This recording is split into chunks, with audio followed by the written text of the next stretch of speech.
The fight over property rights over the proposed carbon dioxide capture pipelines was back in a Woodbury County courtroom today. Thanks for joining us. I'm Larry Wentz, and tonight that story is first at 5 o'clock.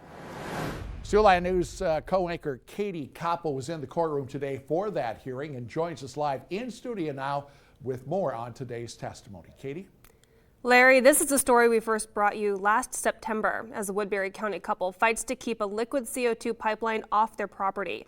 Landowner Vicki Hulse and Navigator CO2 Ventures are fighting over the company's ability to survey Hulse's land near Moville, which is along the proposed route of their Heartland Greenway pipeline without her permission.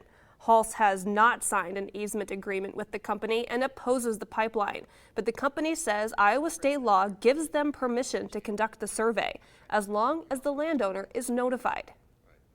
Apparently they did a couple surveys and I didn't even know it.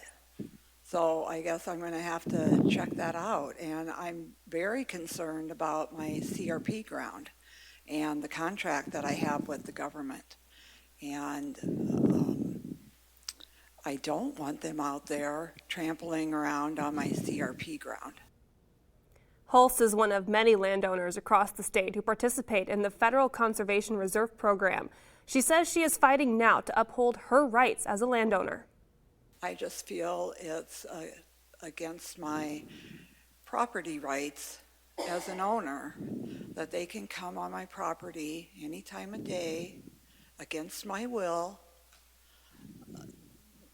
Anytime that they want, they can survey my land against my knowledge and go anywhere on my property as many times as they want. And I just don't feel that that's right. Hulse has been going through this process alone as her husband resides in a veterans home in Marshalltown. Court concluded today after roughly 5 hours of testimony. You can find a full recap of that online now at SiouxlandNews.com. The judge will provide a ruling at a later date. Larry?